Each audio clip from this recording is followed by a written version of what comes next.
Queridos alumnos, un gusto estar con ustedes el día de hoy. Esta es la lección 1.5, Mesopotamian and Egyptian History, la historia de Mesopotamia y Egipto. Brevemente, en realidad no vamos a hablar en detalle acerca de todo lo que tiene que ver con la historia mesopotamia y egipcia. Sin embargo, vamos a revisar algunos aspectos importantes de la historia mesopotamia y egipcia. Este es un cuadrito que lo saqué de esta página de internet con respecto a las fechas en la cual las diferentes civilizaciones se desarrollaron y las culturas en diferentes partes del mundo, solo para que ustedes tengan una comparación, y esto es más o menos según lo que los libros de historia nos dicen acerca de la civilización, que está basada, esa reconstrucción histórica está basada en los descubrimientos arqueológicos que ha habido en diferentes partes. Luego ustedes me van a hacer preguntas cómo eso encaja con el relato de la Biblia, pero como ustedes ven aquí al fondo, en la parte de abajo, tenemos la historia de Mesopotamia, que data alrededor, aproximadamente tenemos 7000 antes de Cristo. Todas ellas es interesante que todas ellas podemos ver que inician en este periodo, ¿no es cierto? Aproximadamente en el 7000 antes de Cristo. Y la historia Mesopotamia también. Entonces, tenemos, comienza esta época como una especie de, según los libros de historia, no quiero decir que esto es lo que nosotros enseñamos desde el punto de vista bíblico, pero según los libros de historia y los estudiosos de la ciencia secular, ellos dicen que normalmente en este periodo empezamos con un periodo de recolección y caza y recolección, ¿no es cierto? Luego tenemos en Mesopotamia el periodo incipiente de la agricultura, donde se empiezan a domesticar algunas semillas para la agricultura, algunas semillas se empiezan a domesticar y entonces se empieza a formar un estado incipiente todavía de agricultura.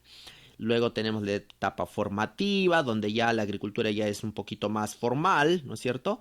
Y aquí es en este punto, alrededor del 4000 antes de Cristo, donde surge, al menos eso es lo que tenemos, la escritura. La escritura surge por primera vez en este punto en la historia, en la civilización sumeria.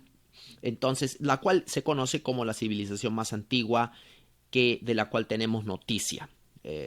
Algunas características de la civilización. Número uno, la civilización requiere una organización política, requiere una organización social, requiere un dialecto o intercambio de comunicación, algún medio de comunicación escrito o de otra manera, pero que puede haber una comunicación. Entonces sabemos que aquí inició la escritura, tenemos el sistema de ciudades allá en Sumeria, que me parece que es Uruk. Entonces es donde nosotros tenemos el inicio de la civilización aquí. Hasta aquí llegamos para el inicio de la civilización.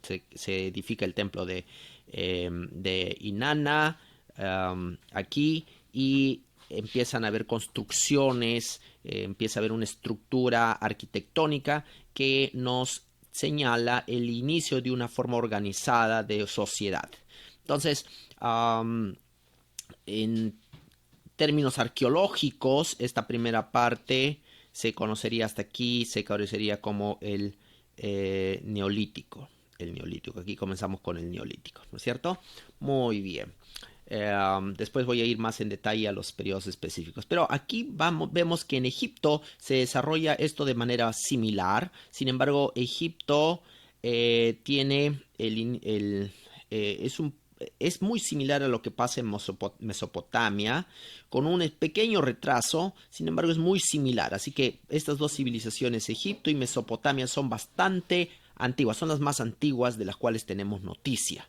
Um, porque hay muchas cosas que se comparan entre ambas, tanto en el tiempo en que la civilización surge en ambos lugares, etcétera. Existen ciertas pequeñas diferencias. Mesopotamia es mucho más antigua, pero Egipto le sigue. Luego tenemos en China ya es mucho más reciente, ¿no es cierto? Estamos hablando de que este periodo como civilización, alrededor de 3000 antes de Cristo, casi 1000 años de diferencia. Ojo, vuelvo a decir, esto es las fechas son más o menos aproximadas en relación a lo que la ciencia secular, los libros de historia nos dicen.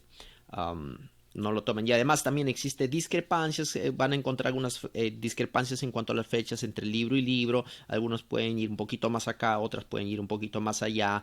Así que esto es algo bastante general en ese sentido. Perú también es bastante reciente, mucho más reciente todavía. Aún los descubrimientos más antiguos.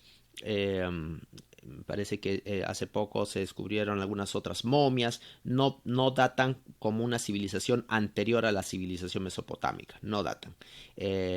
Vuelvo a decir que para que tengamos civilización necesitamos varias cosas. Necesitamos una infraestructura, necesitamos un sistema político, un sistema social y necesitamos un sistema de comunicación. Todos esos elementos presentes, incluso la religión juega un papel importante ahí. En Mesoamérica, en general, también sigue más o menos lo que está en Perú, así que estos dos parecen ir más o menos de la mano. Y en el Valle Indus también vemos que es una civilización bastante reciente en relación a la civilización egipcia y mesopotámica. Entonces, Egipto y Mesopotamia son las civilizaciones más antiguas de las que tenemos noticia. Ahora, vamos a ver si nosotros hacemos, este es otro cuadro que nos ayuda a comprender los diferentes periodos comparativamente entre Egipto, Mesopotamia, etcétera. Entonces, nosotros tenemos, por ejemplo, en Mesopotamia, el precerámico o neolítico, es aquí, neolítico, que más o menos, vuelvo a decir, miren las fechas aquí, la edad de 7500, este es otro cuadro de otra página, 7500, hasta alrededor del 5500. Ahora, yo sé lo que ustedes están pensando, cómo esto coincide con la Biblia o cómo no coincide. Bueno, vamos a discutir eso, pero tengan paciencia. Entonces, luego tenemos el periodo de Ubaid, que está entre el 5500 al 4000. Y aquí el periodo de Uruk es cuando nosotros empezamos a ver la escritura. Un periodo muy fascinante porque empezamos a ver, también tenemos cerámica que es de alta calidad. La cerámica que se encuentra, los arqueólogos que han descubierto la cerámica en estos periodos, es una cerámica bastante eh, simple, por así decirlo. La cerámica que se empieza a encontrar aquí es una cerámica mucho más especial. Luego viene el periodo acadio, mucho más adelante, del cual vamos a hablar un poquito hoy. Esto entre los años 2000. Entonces, vemos que Mesopotamia, tenemos esta línea del tiempo. Mesopotamia ha pasado por varios periodos. El neolítico, el periodo de Ubaid, el periodo de Uruk y luego el momento del periodo acadio. Estos, estos son los principales momentos en la historia mesopotámica, los principales momentos en los cuales ustedes van a encontrar mucho de esto en información en los libros que ustedes revisen. Ahora, en Egipto tenemos algo interesante, tenemos el periodo de Fayum temprano, periodo de Fayum temprano, ¿no es cierto? Que se parece en algunos aspectos a este periodo de acá, en el sentido de que también vemos recolección y caza, según los libros de historia, vuelvo a decir, recolección y caza. Y luego tenemos los otros periodos, Badarian, Amratian, Nakada segundo, Nakada tercero, pero donde realmente nosotros empezamos a ver el Egipto faraónico con el asunto de los faraones es aquí, en el año alrededor del año 3000 antes de Cristo. ¿Okay? Miren ustedes, existe una diferencia con respecto a Uruk, porque en el caso de Uruk, desde que nosotros tenemos las listas aquí, tenemos esta escritura, ya empieza a haber una organización político-social. En el caso de Egipto, nosotros empezamos a ver esto como casi 1000 años después. Entonces existe una diferencia de tiempo. Sin embargo, también le sigue en eso, sería el segundo inicio de este desarrollo grande como civilización. Los periodos anteriores a eso solamente eran periodos donde lo podemos llamar, o quizá una forma de simplificarlo sería como una especie de nómades, ¿no? Los nómades, un periodo nomádico o semisedentario, y hay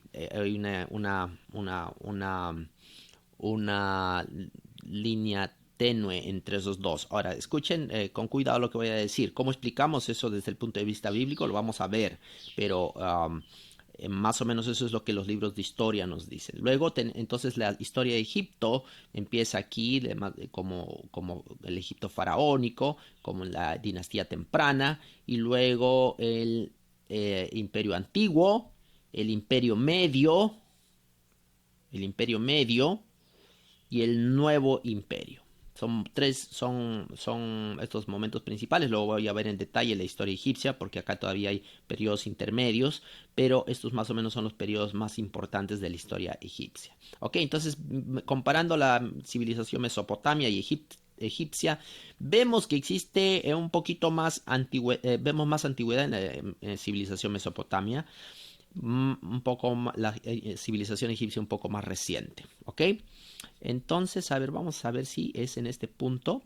Aquí tenemos es un poquito más en detalle lo que es Mesopotamia. Es decir, aquí lo he visto en grandes rasgos, ¿no es cierto? Hemos visto que en Mesopotamia tenemos el periodo precerámico, neolítico, Ubaid, Uruk, acá, el imperio acadio. Aquí lo vemos un poquito más en detalle. Es lo mismo, pero está un poquito más en detalle. Entonces, aquí esto es importante porque según los libros de historia, los arqueólogos del antiguo cercano oriente dicen que el periodo neolítico prácticamente está desde alrededor del 7000. Por ejemplo, aquí le da este cuadro aquí de esta página lo da desde el 6800. Ven ustedes cómo existen ciertas diferencias entre la datación de uno de otro. Bueno, eso es normal, siempre van a encontrar eso. Entonces, el periodo neolítico, que incluye subperiodos. Dentro del periodo neolítico existen subperiodos. El periodo más antiguo de eso sería el neolítico precerámico tardío, luego Hasuna, luego Samarra y luego Jalaf. Esta cerámica de acá, de estos periodos, es muy bella e interesante. Muy bien, entonces luego tenemos el periodo de Ubaid, y tenemos luego el calcolítico. El calcolítico, alrededor del 3800 antes de Cristo, 3800 antes de Cristo. Ahora, bueno, ustedes ya saben, seguramente han visto en sus libros de historia universal que neolítico viene, deriva de las siguientes palabras, ¿no? Neolítico viene de neo, que significa piedra, y perdón, nuevo, y tenemos lítico, que significa piedra, ¿no es cierto? Entonces, es un periodo donde la civilización aprendió a usar la piedra. La piedra. Entonces, básicamente todo lo que los arqueólogos encuentran en este periodo está hecho con piedra. Los platos de piedra, las herramientas de piedra, los ídolos de piedra. Prácticamente todo lo que se hace aquí desde el punto de vista de las herramientas es con piedra, ¿ok? Luego tenemos el periodo calcolítico, más adelante, ¿no es cierto? El periodo calcolítico. Un momento, por favor.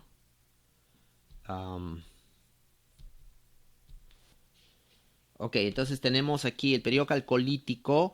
El nombre calcolítico significa dos cosas. Viene de dos términos. Uno de ellos es cobre, calcos significa cobre, y lítico, que es piedra. Entonces es como un periodo en el cual se empieza a utilizar dos elementos, el cobre y la piedra. Entonces existe una transición tecnológica. Ustedes van a ver eso frecuentemente cuando pasamos de un periodo a otro. Existe una transición tecnológica. Es así como lo que ocurre cuando dejamos el DVD hace muchos años. No sé si ustedes lo conocieron. El DVD es es una tecnología que fue reemplazada después, ¿no es cierto? Después tuvimos el Blu-ray, después ahora ya no utilizamos ni eso, sino todo digital, ¿no es cierto? Entonces la tecnología va cambiando. eh, y a medida que la tecnología va cambiando, nos vamos modernizando y vamos reemplazando a la tecnología antigua. Pero ese reemplazo tecnológico no ocurre súbitamente. Existe un periodo intermedio en el cual todavía utilizamos DVD, pero también utilizamos Blu-ray. Entonces ambas tecnologías conviven por un cierto periodo de tiempo hasta que es completamente desplazada por la nueva tecnología. Bueno, eso es exactamente lo que encontramos aquí. En el periodo calcolítico, que es un periodo intermedio, por así decirlo, en el cual estamos dejando la piedra, estamos empezando a utilizar minerales, ¿no? El cobre, y va a dar lugar a una nueva época, que es la época de bronce. La época de bronce es donde ya empezamos a utilizar el bronce como material principal para la creación de herramientas y utensilios, etcétera. Entonces, y esa transición, como ustedes ven, es una transición, no ocurre inmediatamente. Entonces, los estudiosos lo que hacen para datar todo esto, utilizan varias cosas, varias herramientas. Y es aquí donde nosotros tenemos que hablar, número uno, del carbono 14. Es una de las cosas que se utiliza para datar el carbono 14. Y para el carbono 14 no solamente se hace con huesos, por si acaso. El carbono 14 funciona con todo material orgánico. De tal manera que nosotros podemos datar cosas no solo con huesos, sino también con semillas, por ejemplo. Podemos recolectar semillas de frutos, incluso aunque estén quemados, pero mientras sea una semilla, ahí podemos datar las semillas, pedazos de madera, etcétera. Todo lo que es material orgánico puede ser datado y podemos darle una fecha. Ahora, estas son, el carbono 14 es bastante efectivo hasta más o menos 5000 años de antigüedad aproximadamente. Eh, Podemos más o menos tener bastante confianza, pero el carbono 14 también es calibrado. Ese es un asunto que es importante decirlo. Se calibra el carbono 14. ¿Qué quiere decir que es calibrado? Es decir, no es que uno agarra, le mete a este espécimen orgánico al laboratorio y te va a dar la fecha exacta. No es así como funciona, sino es que uno mete lo que encuentras, el hueso, la casca, la pepa o la semilla de un fruto. Lo que va a encontrar como resultado son estadísticas de radiación. Entonces, vamos a poner así, digamos que esta es la figura de la estadística de radiación de una semilla de cualquier fruto, vamos a suponer, ¿no? Entonces, estas son las estadísticas de la radiación de esta semilla en un cuadro estadístico. Ustedes saben que los cuadros estadísticos más o menos son más o menos así, ¿no es cierto? Con el eje X y el eje, ok, tenemos los dos, el Z y el X, ¿ya? Entonces, una vez que tenemos este cuadro estadístico, no tenemos fecha aquí. Lo que hacemos es comparar um,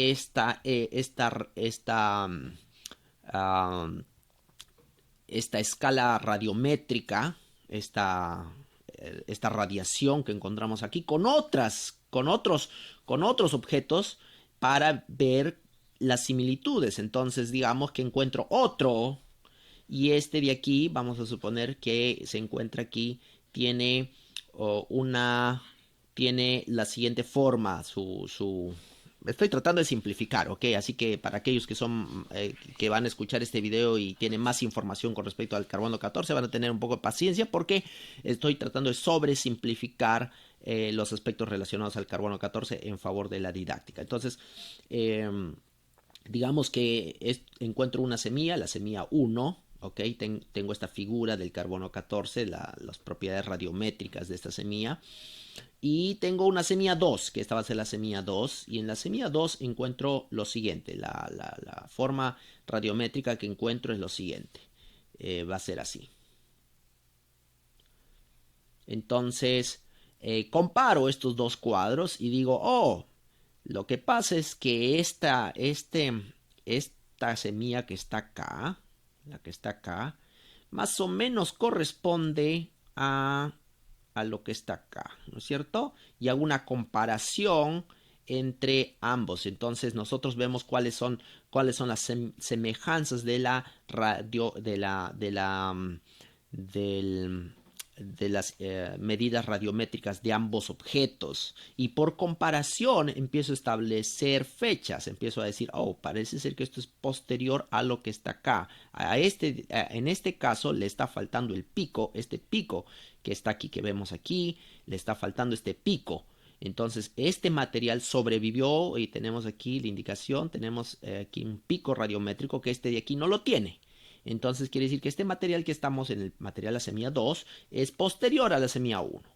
Entonces lo que hacen los estudiosos es coleccionar un montón de estas muestras radiométricas hasta que finalmente son confirmadas las fechas por otros medios. ¿Cómo se confirman las fechas? Se confirman las fechas a través de, es decir, esto es una cosa relativa, pero se confirman a través de otros medios como la cerámica. La cerámica es mucho más seguro en algunos aspectos que el carbono 14.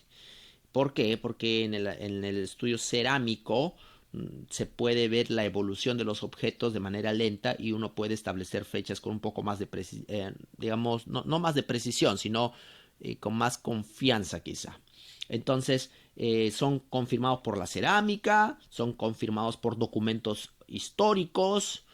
Digamos que encontramos un libro, vamos a suponer, ok, documentos históricos. Vamos a suponer que encontramos un libro y en este libro dice que tuvimos que en el periodo, en la época de un faraón X, vamos a ponerle en faraón Narmer, ok, vamos a poner, hubo un gran volcán, un documento que nos dice que hubo un gran volcán, y entonces, ¿qué es lo que hacemos? Basados en ese documento histórico, que hubo un gran volcán y que hubo hambruna, etcétera, nosotros aprendemos, obviamente eso va a generar diferencias en la radiación de los rayos del sol a la Tierra. Entonces decimos, oh, parece ser que el periodo del faraón Narmer, según vemos aquí hay un bajón con respecto a la radiación, parece que estamos hablando de este periodo. Entonces existe como una especie de comparación entre las fechas obtenidas por el carbono 14 con las fechas obtenidas por la historia misma y por los estudios cerámicos. Entonces existe una correlación entre todos esos para construir una cronología. Le estoy dando más o menos una pequeña pinzada, estoy tratando de reducir, es un poco complejo en realidad reducirlo todo esto de manera tan sencilla, pero para que ustedes entiendan que el establecimiento de fechas no es tan simple, en realidad no es como algunos lo quieren pintar. No es que simplemente agarro y pongo la semilla en el laboratorio, en mi máquina, presiono un botón y luego obtengo una fecha. No es así como funciona. Existe mucha deducción y comparación entre los diferentes puntos de información, data points, los puntos de data. Existe mucha comparación entre los puntos de data, los data points. Entonces, cuando existen estos puntos de comparación, entonces pues nosotros podemos también decir, oh, no, creo que este autor de aquí no está considerando esto, o no le está faltando lo otro. Entonces hay espacio para el debate, y en ese sentido la cronología es perfectible. ¿A qué nos referimos que es perfectible? Que se perfecciona. A medida que pasa el tiempo, la cronología se perfecciona porque vienen herramientas más finas, porque existen nuevos descubrimientos. Y hablando de nuevos descubrimientos, ya ustedes seguramente han escuchado las noticias el día de ayer, que les voy a mostrar acerca del descubrimiento de nuevas momias. No me acuerdo cuántas son exactamente, no sé si 40 momias. Ahorita vamos a ir a esa parte en Egipto. Así que constantemente se están descubriendo nuevas cosas con información más precisa, de tal manera que la cronología misma va perfeccionándose. Así que nada de lo que vemos ahora en los libros de historia o vemos en las páginas de internet es para siempre así. Ok, ese es un punto muy importante.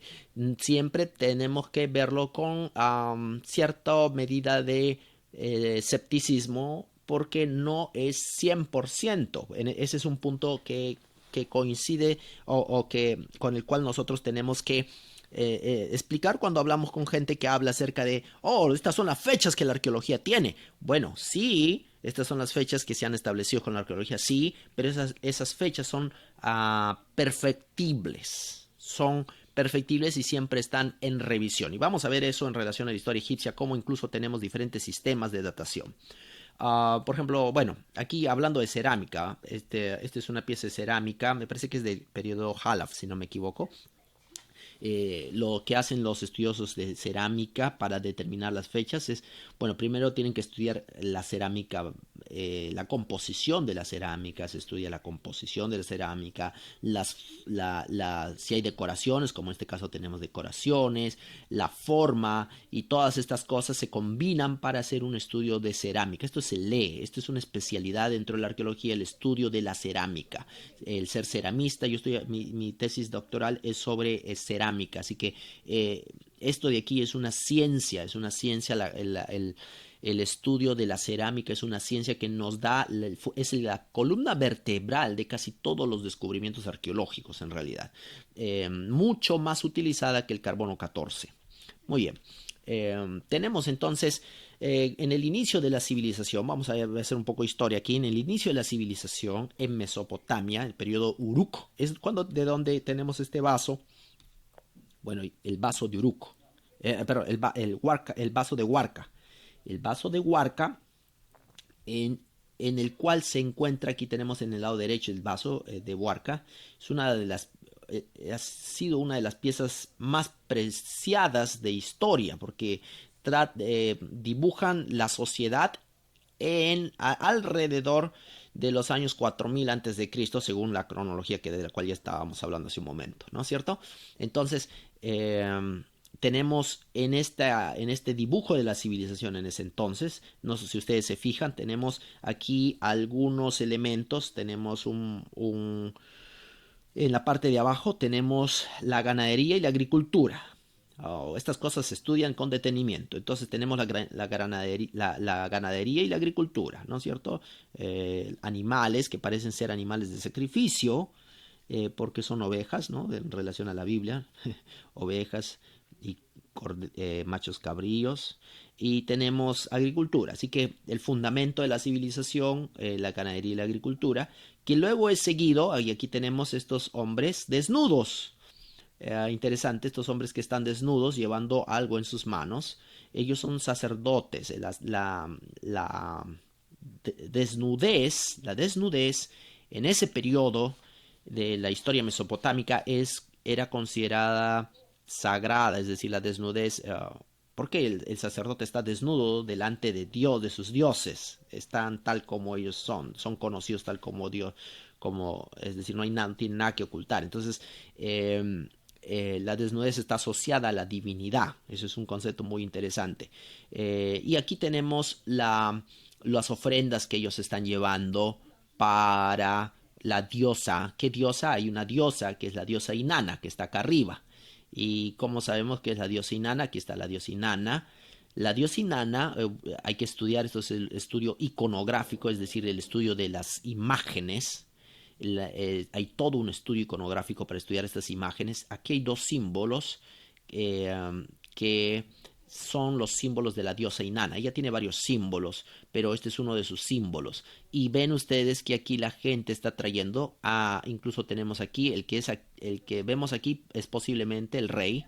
El rey le está trayendo a la diosa Inanna algunas ofrendas a través de sus siervos, de los sacerdotes, están trayendo algunas ofrendas y ella los está recibiendo.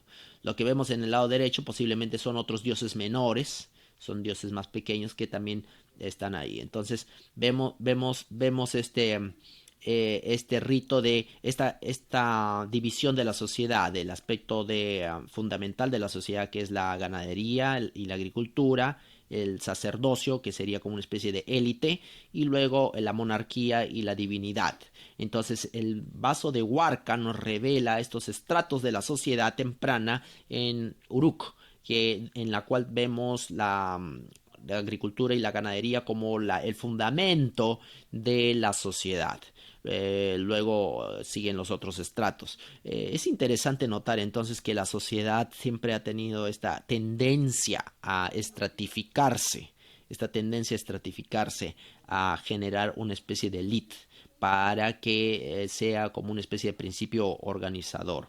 Bueno, obviamente para aquellos que creen que el ser humano evolucionó, van a decir de que no fue tan rápido como el ser humano llegó a esta civilización, porque aquí ya vemos en estos cuadros anteriores que primero la gente comienza en el neolítico como una especie de cazadores, recolectores, y el ser humano poco a poco se va agrupando, poco a poco va aprendiendo a hacer civilización, de tal manera que cuando llega a la civilización en realidad es un desarrollo alto en el grado, en el desarrollo evolutivo del ser humano. Bueno, este es el vaso de Huarca. Ahora, el vaso de Huarca lamentablemente ha sido destruido, fue destruido en las invasiones que ocurrieron en el Medio Oriente, en las guerras que hubo, pero fue recuperado y reconstruido. Actualmente está recuperado y reconstruido, pero ya no está en esta belleza en la cual se encuentra aquí. Lamentablemente me parece que hay piezas perdidas incluso que nunca se van a recuperar, pero al menos tenemos la foto del vaso de Huarca y sus dibujos. Eso es la pena que ocurre con el asunto de las guerras en esta zona, hermanos. Es terrible cómo la guerra destruye muchas de las cosas de la herencia arqueológica y cultural de esta área que es tan rica en historia, Muy bien, entonces seguimos con el desarrollo histórico de esta civilización, y nosotros nos damos cuenta de que aquí en Sumer, la civilización sumeria, surgió a las orillas del río Tigris y Éufrates. Aquí nos damos cuenta, eso habíamos hablado ya en la clase anterior, la civilización sumeria. Pero más o menos en algún momento, estoy obviando alguna información ahí, la civilización sumeria pasó también por etapas, ¿no es cierto? Tenemos el periodo de Sumer del año 3000, la dinastía de Kish alrededor del 2800, la dinastía 1 de Ur del 2500, la dinastía de Lagash del 2500 al 2360. Entonces existe también subperiodos dentro de este periodo de la cultura sumeria. Luego en la cultura acadia, ¿qué es lo que pasó? Aquí viene un personaje que viene en la siguiente vista, Sargón de Ágade. Ustedes ven aquí la foto, tiene un ojo que le falta, porque aquí no he puesto la foto completa. En la máscara le falta un ojo. Bueno, entonces, ¿por qué le falta un ojo? Eso es algo que también, para aquel que quiera escribir sobre eso, puede hacer su investigación, una teoría que explica por qué le falta el ojo.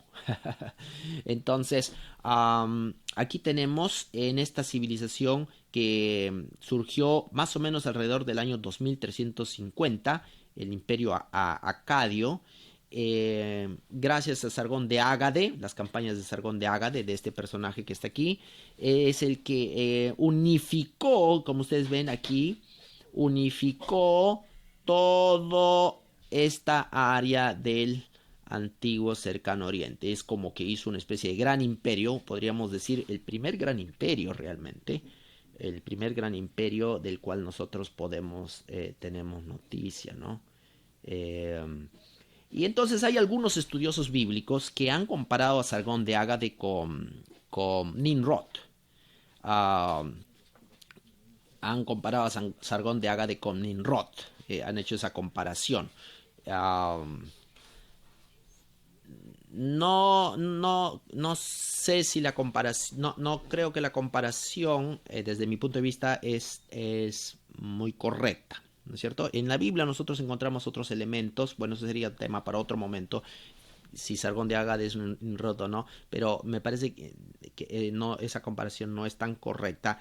Vemos allí en la Biblia que existe un aspecto tecnológico. Los constructores de la Torre de Babel hablaron de ladrillo. Entonces tendríamos que comparar si en el periodo de Nimrod, digamos, existe este cambio tecnológico o no. Muy bien, hasta ahí nomás por esa parte. Entonces nosotros vemos aquí que Sargón de Ágade unificó y donde unificó en todos estos lugares, ¿no? Que vemos aquí: Nínive, Ashur, Samar, Akkad.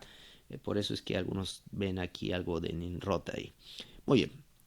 La historia de Sargón de Ágade es muy interesante, cómo él fue rescatado, ¿no?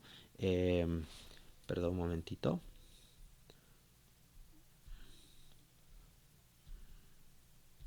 Ok, entonces estábamos hablando así acerca de Sargón de Ágade y su imperio, y decíamos algo interesante que podemos ver en relación a Sargón de Ágade o de Akkad, es el hecho de que su historia, la historia de cómo fue, cómo nació y cómo su madre, sacerdotisa, era sacerdotisa,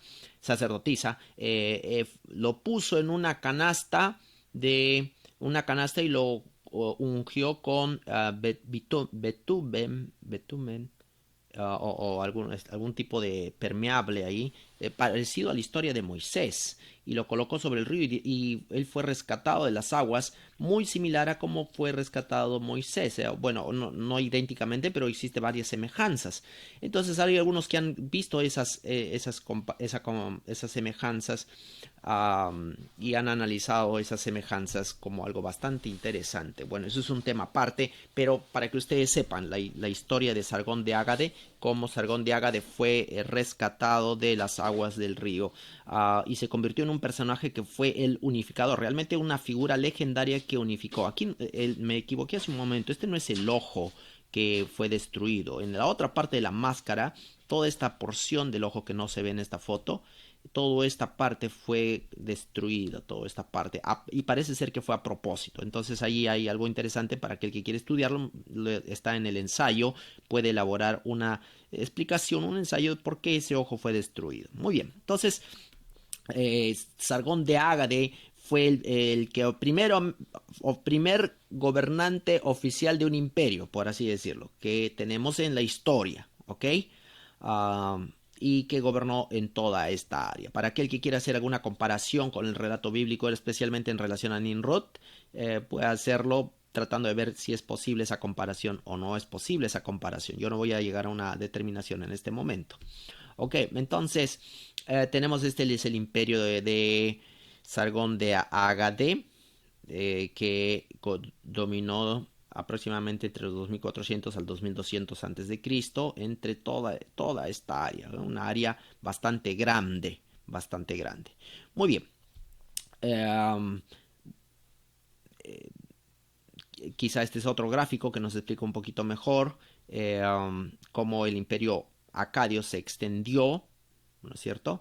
Y después, en años posteriores, bajo otros gobernantes, se añadieron otras porciones. Por ejemplo, las conquistas de Naran Sim, y hay otro Sargón ahí en la historia. Hay varios Sargones en realidad, pero aquí tenemos otro que añadió esta parte, y también al Sharkalishari, qué bonito nombre, ¿no? Sharkalishari añadió la parte de Lam al imperio acadio. Entonces es interesante que hubo tensiones durante ese periodo, hubo tensiones entre nómades semíticos que habían en esta zona, había tensiones entre los nómades gutianos que estaban en esta zona, los nómades de Lulubi que están en esta zona.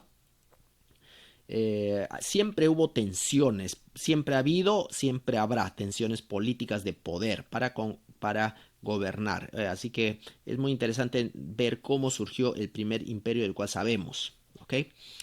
En Egipto existe algo un poquito diferente. En Egipto nosotros tenemos la primera pirámide de la cual sabemos, la pirámide de Djoser, que data alrededor del año 2668 a 2649. Tenemos esta pirámide. Las pirámides evolucionaron, en realidad no fueron siempre así, en forma triangular.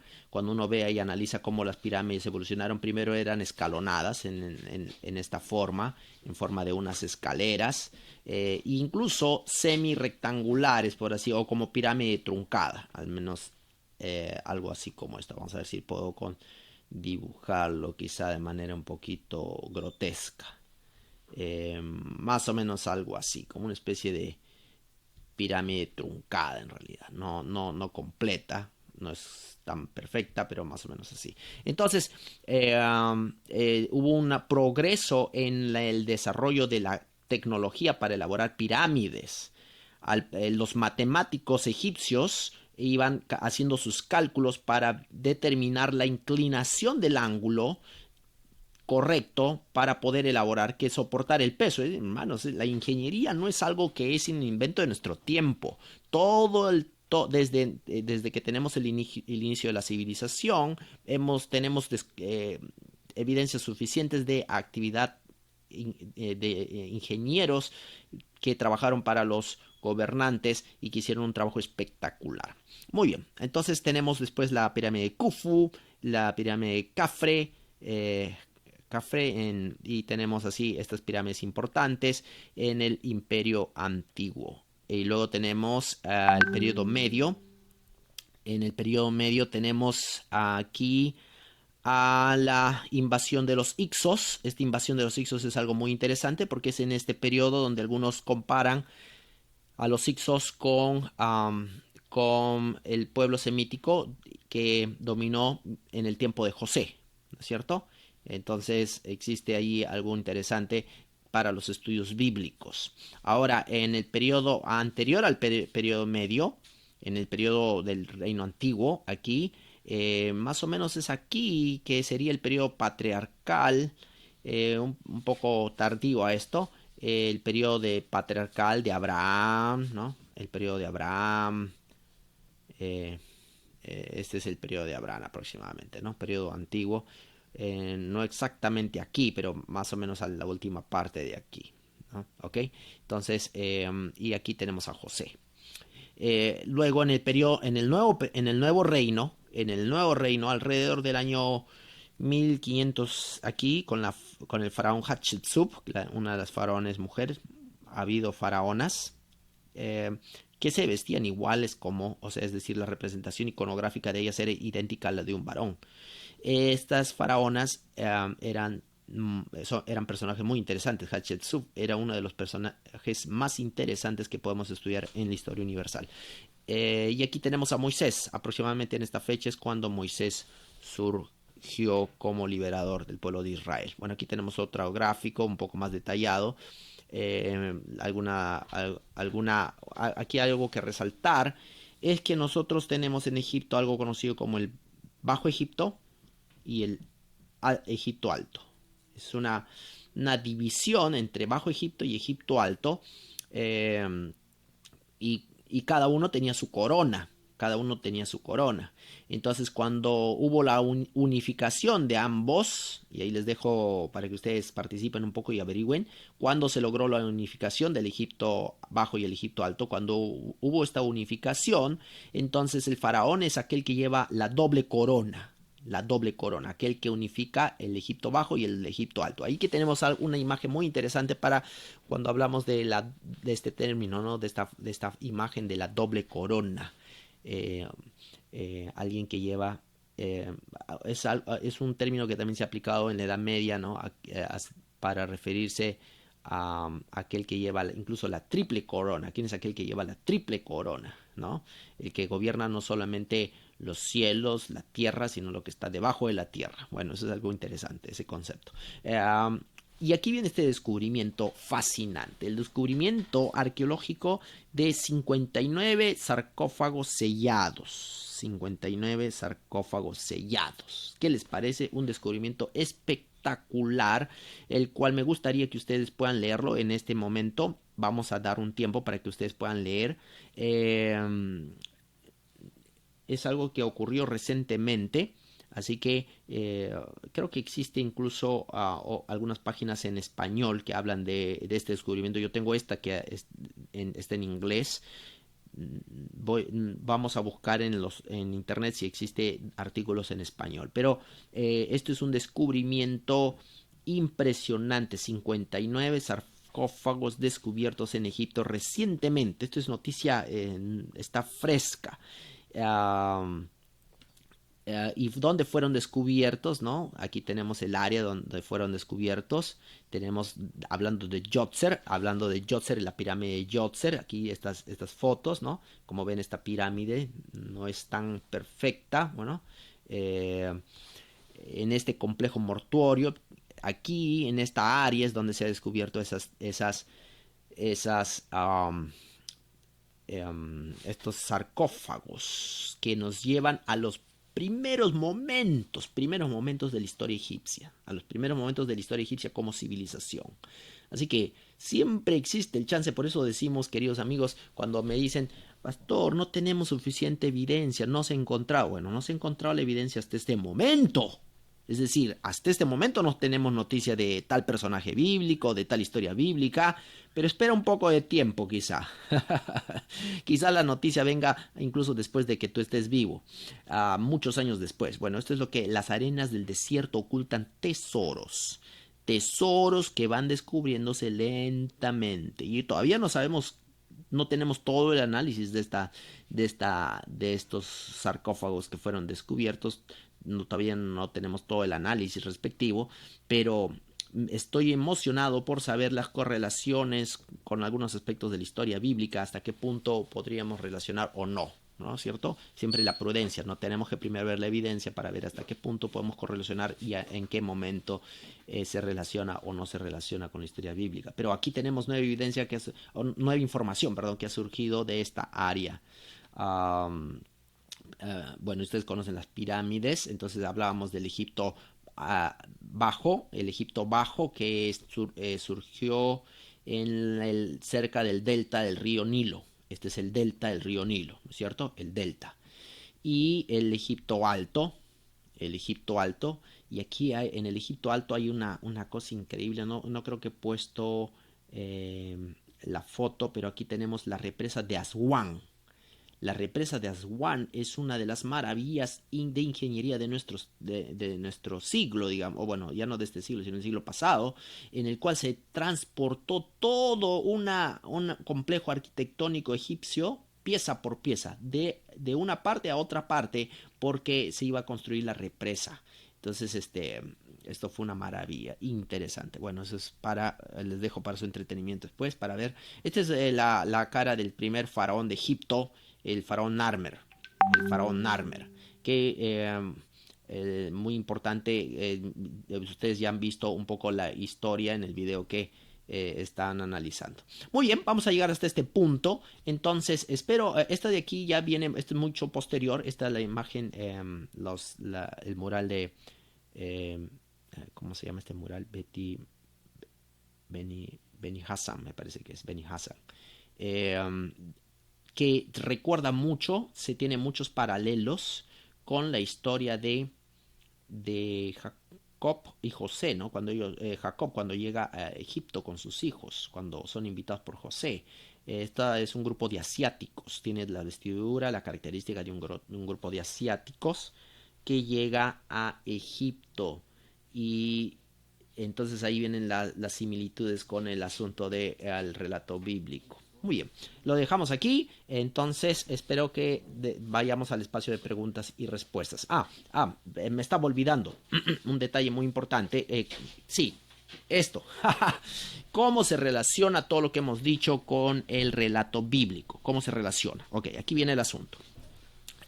Pastor, ¿cómo hacemos con las fechas? ¿Cómo hacemos con las fechas? Tenemos fechas que van desde el 7000 antes de Cristo hasta... ¿Cómo se relaciona eso? Bueno, en primer lugar, es importante mencionar que la cronología que tenemos de la Biblia, la mayoría de la que se populariza en las iglesias, es la cronología de Ussher. La cronología de Ussher es una cronología que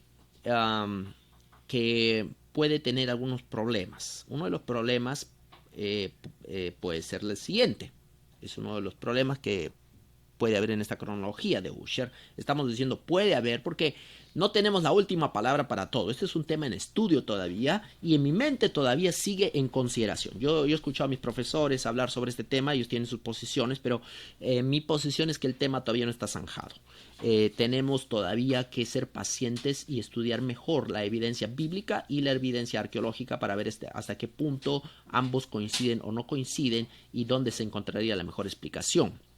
Entonces, una de las cosas que se ha observado en la cronología de Ussher es, por ejemplo, cuando tú tienes el término, dices, este es hijo de tal, y este es hijo de tal, y este es hijo de tal, según la Biblia, según las descripciones que tenemos en la genealogía de Génesis. Nosotros leemos así, ¿no? Este es hijo de tal, este es hijo de tal. Pero cuando comparamos la cronología bíblica de estas genealogías con las que hay en el Nuevo Testamento, con las que están en Primera de Crónicas, nos damos cuenta que a veces existen saltos. Es posible, es decir, existe la posibilidad. Yo no lo certifico todavía porque para mí todavía el tema no queda zanjado. Pero es posible que exista algunos saltos genealógicos. Es decir, cuando la Biblia dice de este hijo, este es el hijo de tal, no necesariamente su hijo, sino podría ser referido a su nieto, y las generaciones que están en el medio simplemente se omitieron. Eso es una posibilidad, no, de la cual varios estudiosos dentro de esta iglesia han hablado y creen que eso es una posibilidad real, ¿ok? Entonces no es algo jalado, no es una idea totalmente descabellada, es una idea que tiene cierto apoyo entre los académicos, pero no es algo final. Otra cosa interesante es que nosotros debemos recordar que el relato bíblico, la Biblia es un documento perseguido, ¿no es cierto? Eso lo sabemos por los diferentes rollos del Mar Muerto, los diferentes manuscritos que han sido descubiertos, tanto del Antiguo como del Nuevo Testamento, en diferentes partes. Es un documento perseguido. ¿Qué significa eso? Que sabemos que a Satanás no le gusta la Biblia, ¿no? Que ha ido contra la Biblia y ha tratado de eliminarla completamente de la faz de la tierra.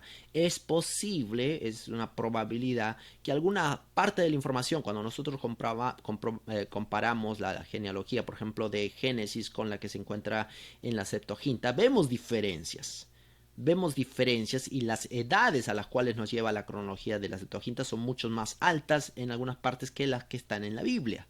Entonces existe una posibilidad de que también el documento se haya perdido en algunas partes. Entonces puede ser que haya algunos vacíos debido a esa característica de lo que estamos hablando de la Biblia, que ha sido un documento perseguido por Satanás por mucho tiempo. De hecho, muchas veces en la historia prácticamente la Biblia podría haber desaparecido completamente de la faz de la tierra, pero Dios no lo permitió. Está hasta el día de hoy con nosotros. Pero tiene esa característica de un documento perseguido. El libro de Jeremías es un buen ejemplo de eso. Tenemos, cuando comparamos el texto masorético con el texto de la Septuaginta, con los rollos del Qumran, nos damos cuenta varias diferencias que nos ayudan a ver de que, bueno, efectivamente existe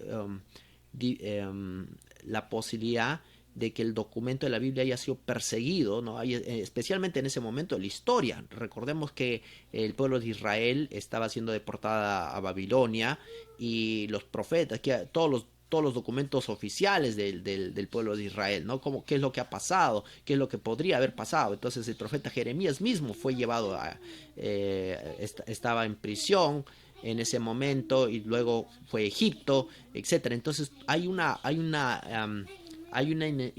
inestabilidad sociopolítica que pudiera haber permitido la pérdida de algún documento. Eso es posible, es una posibilidad. También lo ponemos en el tapete como una posibilidad. Entonces hasta el momento estamos dando dos posibilidades para explicar un poco el asunto de las discrepancias cronológicas. Ahora, para estas dos posibilidades se basan estas dos posibilidades se basan en lo siguiente, en la comparación de las cronologías bíblicas, entre ellas, cómo comparamos las cronologías de la Biblia. Entonces al momento de compararlas nos damos cuenta cuáles son los vacíos y cuáles son las diferencias, ¿no es cierto?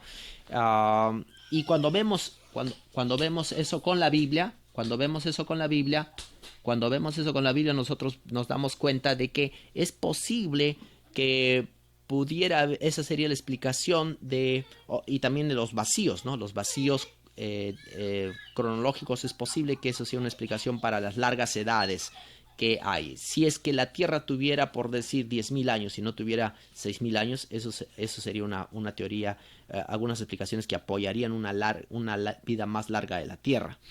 Ahora, yo no estoy 100% convencido de eso. Como digo, es un tema que todavía está ahí, les lanzo lo que está en discusión. Es un tema en discusión, el cual hay que aceptarlo como un punto en el cual la ciencia y la Biblia discrepan. Es decir, nuestro entendimiento de la Biblia discrepa con lo que la ciencia tiene en este momento. Existe una discrepancia. Entonces hay que reconocer que existe una discrepancia. ¿Cómo explicamos esa discrepancia? Es otra cosa. Es necesario ser cauto y no apresurarse a explicaciones prontas y no poner toda nuestra confianza en una sola teoría. En este momento esas son las explicaciones probables que existen. ¿Okay? Hemos hablado de los vacíos en las genealogías.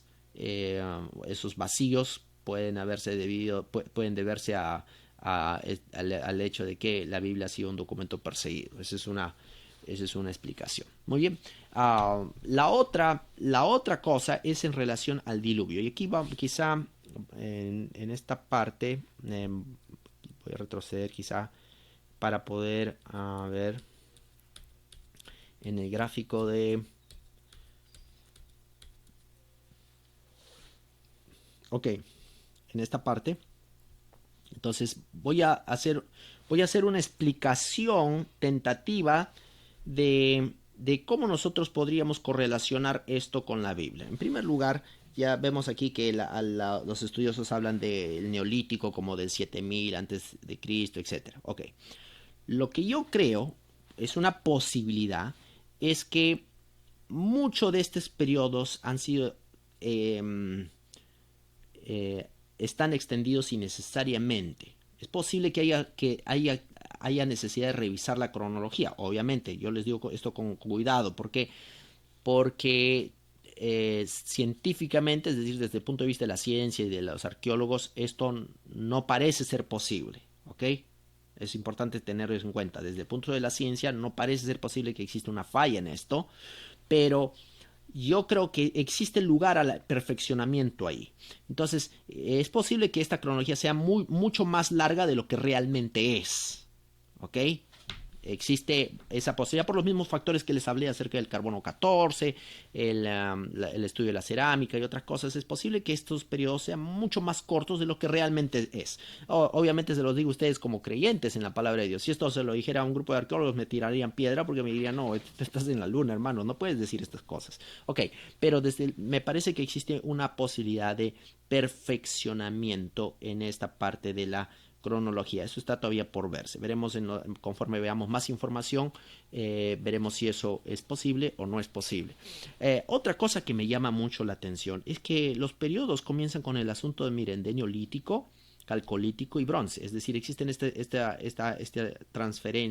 transición entre piedra, cobre y luego bronce. ¿Ok? Piedra. Y cuando los arqueólogos empiezan a hacer el estudio del clima en estos tiempos, el estudio del clima aquí, el estudio del clima acá y el estudio del clima acá, los arqueólogos ven algo muy interesante. Ustedes saben que aquí el neolítico, justamente antes del neolítico, tenemos la era de hielo, la era del hielo. Y luego en el neolítico el clima era era como un clima post glacial, un clima post-glacial, muy difícil, un clima muy difícil. Yo he vivido en Berlin Springs por algunos años, el clima cambia terriblemente ahí, en los polos, ¿no? Cerca de los hemisferios norte y sur. El clima en el neolítico era un clima bastante brutal, ¿no? Y eso para mí, esto es muy interesante porque nosotros vemos que el diluvio cubrió la faz de la tierra, ¿no es cierto? Y destruyó todo. Y después del diluvio, obviamente, vemos un exceso de agua. Es probable de que nosotros veamos un cambio en el clima de una manera total. Es posible que veamos estos cambios brutales, un clima muy frío, y es posible que se haya originado una época de la era de hielo. Aquí estamos teorizando, ¿ok? Entonces, eh, existe esta interrelación, ¿no? Entre lo que nosotros vemos, lo que los arqueólogos descubren como la época más antigua. Es posible que esto sea postdiluvio. Eso es una posibilidad, que esto sea postdiluvio. Eh, postdiluvio. Entonces, y que las fechas que los arqueólogos nos dan podrían estar equivocados, si es así, ¿no? Pero es una posibilidad de que esto sea el postdiluvio y que el ser humano en ese tiempo no tenía, pues no había agricultura, no era una opción realmente, porque el planeta había sido destruido completamente. Así que, ¿qué cosa es lo que puedes hacer? Recolectar y cazar, ¿no es cierto? Eso es lo que se puede hacer, recolectar y cazar. Así que desde mi punto de vista, desde el punto de vista bíblico, yo no creo que eso ha sido parte de la evolución del ser humano como normalmente en la ciencia se enseña. Eso es el estándar en la ciencia. Se dice que el ser humano evolucionó.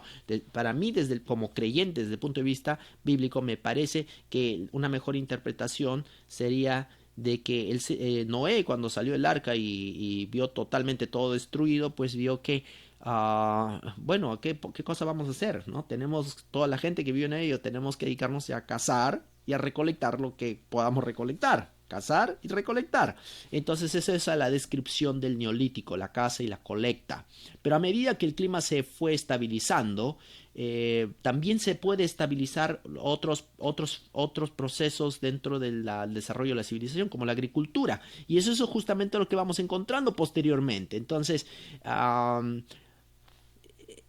para mí existe alguna correlación entre cómo los estudiosos han visto los climas en estas diferentes épocas, cómo el clima se fue estabilizando, que después se permitió que el ser humano pudiera domesticar algunos granos y luego pudiera empezar el desarrollo de una civilización ya en el 4000, más o menos. Aquí es cuando ya tenemos una civilización por primera vez. Entonces, para tener una civilización por primera vez es necesario tener algunos constantes. No puedes tener una civilización en medio del caos. Es decir, si todo está en inundación y destrucción, es difícil pensar de que vas a tener una civilización.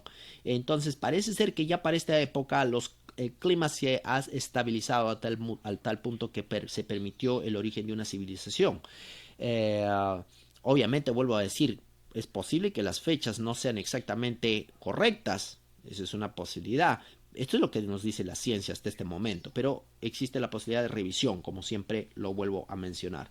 Entonces, y eso es lo que nosotros vemos en la Biblia, exactamente. Cuando nosotros leemos el relato bíblico, nos damos cuenta que en Génesis capítulo, justamente lo que ocurre después del diluvio, ¿qué cosa es lo que vemos ahí? Noé dice, plantó una viña, ¿no? Comió del fruto, ¿no? Después vemos que los seres humanos se reunieron ya después de un periodo, no inmediatamente, porque hubo generaciones que pasaron y levantaron la torre de Babel. Entonces vemos un periodo y Dios mismo reconoce la dificultad porque les habló y les dijo en Génesis capítulo 9, 10 que el ser humano pudiera comer de todos los animales, ¿no? Pudiera comer de todos los animales limpios. Entonces existe esa posibilidad de que el ser humano se haya alimentado al inicio pues de caza y recolección, casi recolección. Así que es algo interesante lo que encontramos en la Biblia en relación a lo que los arqueólogos encuentran acerca de los desarrollos de la civilización humana y de la cultura humana. ¿Ok? Entonces eso sería algunos puntos de convergencia, pero también de diferencia. ¿Cuáles serían los puntos de diferencia? Las fechas, principalmente las fechas. O sea, las fechas es el punto más difícil de explicar ahí. ¿Por qué? Porque, bueno, generalmente nosotros, como adventistas, damos a la tierra una vida de alrededor, tierra joven, hablamos de la tierra joven. Algunos adventistas dicen exactamente 6000 años, porque confían más en la cronología de Ussher. Eh, de antigüedad. Entonces, ese es un tema de discusión, pero como adventistas generalmente favorecemos la datación de la Tierra temprana, es decir, no miles de millones de años, sino algunos miles de años. Entonces, entre los estudiosos hablan entre 6 a 10 mil años aproximadamente, que si fuera en ese rango, entonces no estamos tan lejos de lo que la Biblia nos menciona con lo que la ciencia arqueológica ha descubierto en ese rango. Es decir, hay que ver los puntos de convergencia y también de diferencia, convergencia y diferencia, ambas cosas, similitudes y diferencias, lo cual nos puede indicar que existe la posibilidad de una interpretación equivocada, ya sea del texto bíblico o de los descubrimientos arqueológicos, ya sea de un lado o del otro lado, cómo entendemos la Biblia y cómo entendemos lo que se descubrió. Pero no hay también puntos de convergencia, entonces es importante ver ambas cosas. Muy bien. Bueno, en la última vista que tenía aquí les quería mencionar que algunos versículos, entonces cuando nos hablan, por ejemplo, del diluvio, del capítulo 1 al capítulo 8, esto es el periodo esto es el antes del diluvio, el prediluvio. Y esto no puede ser estudiado por la arqueología, porque la arqueología estudia restos de la civilización. Y siendo que el diluvio arrasó con todo, entonces no podemos esperar ningún resto de la civilización antes del diluvio, ¿no es cierto? Porque el diluvio arrasó con todo desde el punto de vista bíblico. Entonces la arqueología no puede estudiar ese momento. Lo que la ciencia que se dedica a estudiar, que pudiera ayudarnos a entender lo que ocurrió antes del diluvio y durante el diluvio, es la geología. La geología, no la arqueología, sino la geología. Ahora nosotros tenemos, por ejemplo, el asunto de Abraham, del llamado de Abraham y la Torre de Babel y todo esto, se conoce como el bronce temprano y el medio bronce. El bronce temprano y el medio bronce. Este es un periodo en el cual puede haber ocurrido estos eventos que están relacionados a Génesis 8. ¿Y qué significa eso? Si vamos a nuestra tabla, aquí vamos a ver si coloqué bronce temprano aquí. Parece que sí lo coloqué. Bronce temprano. Aquí está, early bronze. Aquí está, bronce temprano y medio bronce. Este es el momento que se relaciona, aquí que está relacionado a los relatos de los patriarcas, bueno, de postdiluvio, y hasta Nacor, ¿no? Más o menos, toda la etapa de los patriarcas, ¿no? Aquí. Entonces, es interesante notar eso. Muy bien, vamos a dejarlo aquí. Que Dios nos bendiga y si tenemos preguntas, luego vamos a hacerlas durante nuestra clase en vivo.